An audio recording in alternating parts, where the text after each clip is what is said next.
I got so much motherfucking design on right now. Break it down, bring it back, make it clap. I got 3 old thoughts, new block, where that thing. Bitches on my line, and you know.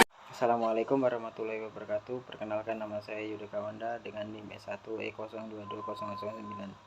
Di video ini saya akan menjelaskan materi tentang fekunditas, tingkat kematangan gonad, dan pertumbuhan ikan. Pertumbuhan ikan adalah perubahan ukuran, dapat berupa panjang atau bobot dalam waktu tertentu. Jadi untuk menghitung pertumbuhan diperlukan data panjang atau bobot dan umur atau waktu. Menurut Effendi 1979, pertumbuhan dapat dinyatakan dengan suatu ekspresi matematika. Misalnya yang dimaksud dengan pertumbuhan mutlak ialah ukuran rata-rata ikan pada umur tertentu. Seperti ukuran panjang rata-rata ikan berumur 1 tahun atau bobot rata-rata ikan berumur 3 tahun dan sebagainya. Nah, di sini ada beberapa pola, yaitu ada 3 pola tentang pertumbuhan ikan, yaitu yang pertama, bila harga koefisien regresya lebih kecil dari 3, maka pertumbuhan panjang ikan tersebut lebih cepat dari pertumbuhan bobotnya dan disebut dengan volumetrik negatif. Bila harga koefisien regresnya sama dengan 3, maka pertumbuhan panjang ikan tersebut sama dengan pertumbuhan bobotnya dan disebut dengan isometrik.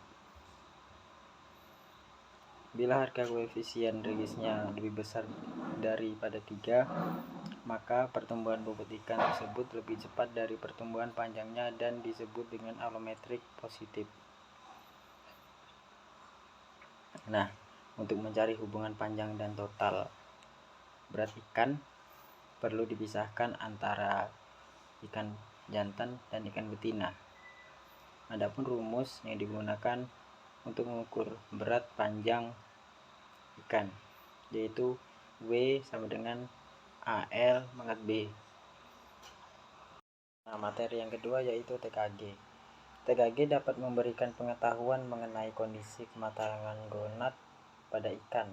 Apakah ikan tersebut dalam kondisi tidak masak, hampir masak, reproduksi salin maupun istirahat melalui ciri-ciri gonad yang dapat diamati. Dan adapun beberapa cara menentukan tingkat kematangan gonadnya, harus membedah ikan tersebut supaya dapat diketahui sampai mana tingkat kematangan gonad tersebut, di mana ciri-cirinya dapat diketahui dan dibedakan tingkat kematangan gonad jantan dan gonad ikan betina. Tingkat kematangan gonad ini tingkatannya dari 1 sampai 5. Hal tersebut berbeda-beda tingkat kematangan gonadnya.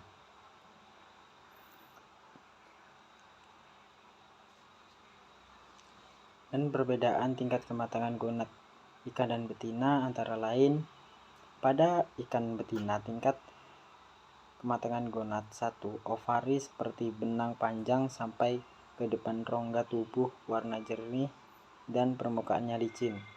Pada tingkatan yang kedua, ukuran ovarium lebih besar, warna lebih gelap, kekuning-kuningan, telur belum terlihat jelas dengan mata.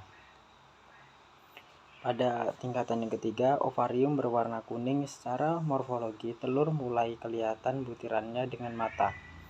Pada tingkatan yang keempat, ovarium makin besar, telur berwarna kuning, mudah dipisahkan, butir minyak tidak tampak mengisi setengah sampai 2/3 rongga perut, usus terdesak.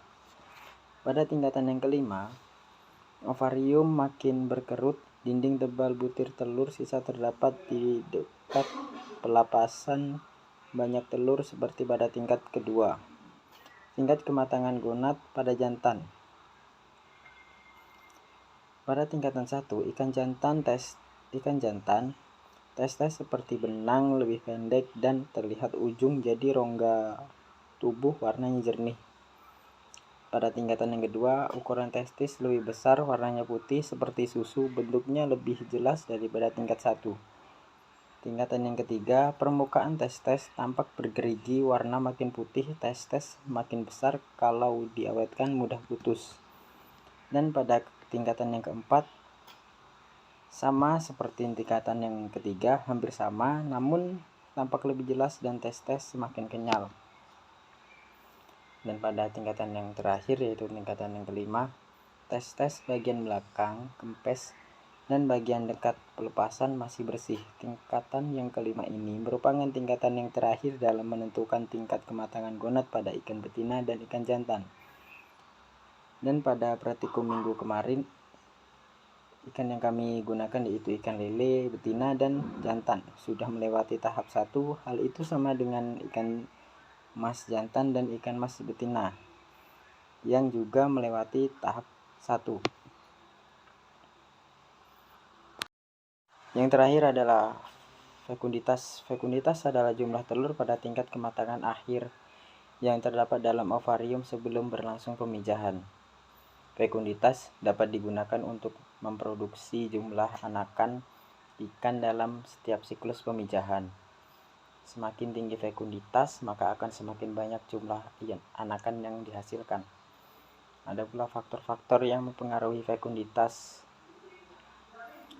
adalah faktor-faktor lingkungan fisik maupun kimia perairan juga diukur, meliputi suhu air, pH, oksigen, CO2 bebas, alkalinitas, kesedahan, dan kecerahan.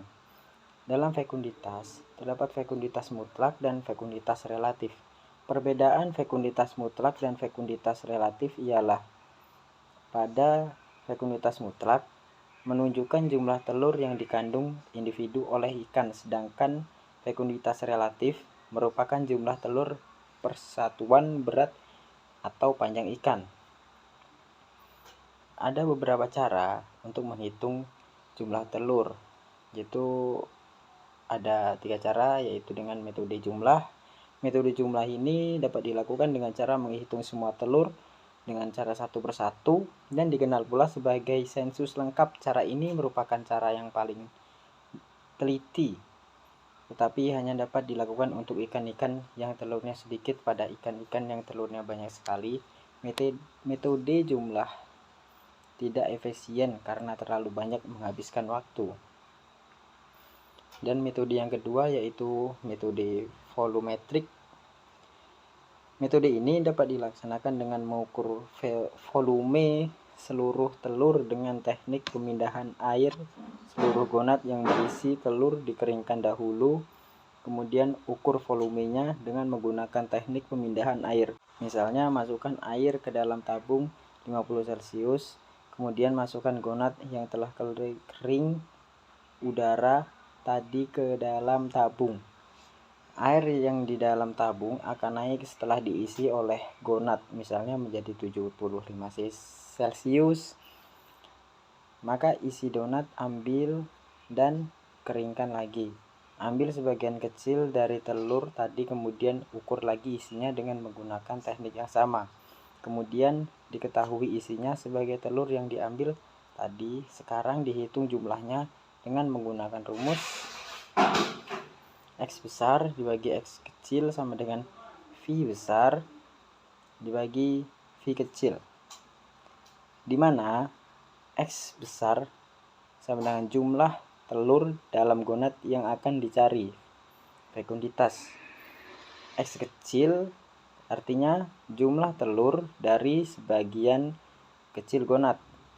V besar yaitu isi atau volume seluruh gonad. V kecil isi volume sebagian gonad. Dan metode yang ketiga yaitu metode gravimetrik. Metode gravimetrik atau metode berat dikerjakan seperti metode volumetrik, tetapi pengukuran volume diganti dengan pengukuran berat. Mungkin hanya itu yang bisa saya sampaikan, kurang dan lebihnya saya mohon maaf. Saya akhiri. Wassalamualaikum warahmatullahi wabarakatuh.